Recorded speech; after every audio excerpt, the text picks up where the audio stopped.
Assalamualaikum warahmatullahi wabarakatuh. Perkenalkan, nama saya Karmita Hamzah. Saya dari program studi D3 Analis Kesehatan kelas A semester 2 Universitas Bina Mandiri Gorontalo.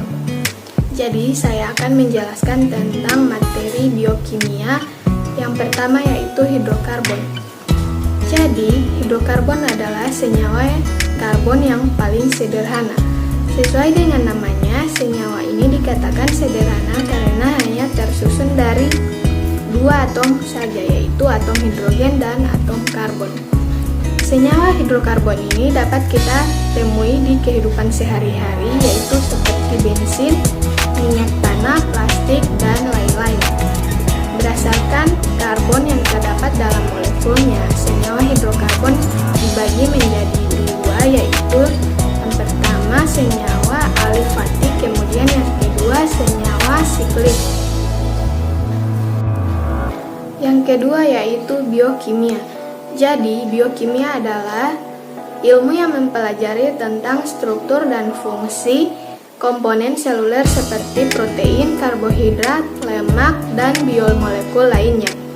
Unsur-unsur kimia yang terdapat dalam tubuh contohnya seperti oksigen, hidrogen, natrium, kalium, magnesium, besi, klor, dan lain sebagainya. Jadi yang ketiga yaitu karbohidrat.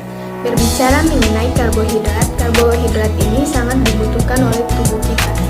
Karbohidrat ini adalah kelompok senyawa yang terdiri dari tiga unsur, yaitu unsur karbon, kemudian hidrogen, dan oksigen. Karbohidrat ini memiliki beberapa fungsi, yaitu satu sebagai penghasil energi, kemudian yang kedua sebagai komponen struktural sel eksoskeleton, kemudian yang ketiga membantu dalam metabolisme protein dan lemak. Kemudian penggolongan karbohidrat berdasarkan gula yang dimilikinya, yaitu yang pertama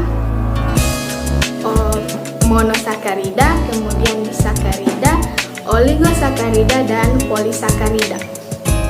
Yang berikut lemak dan lipid. Jadi lipid adalah kelompok senyawa organik yang terdapat di alam. Senyawa ini dapat larut dengan pelarut-pelarut organik, tetapi sukar atau tidak dapat larut dengan air. Kemudian berbeda dengan lemak adalah sumber energi yang dibutuhkan oleh tubuh. Di dalamnya terdapat lemak esensial. Jadi lemak tidak dapat larut dalam air. Kemudian yang berikut yaitu asam amino dan protein.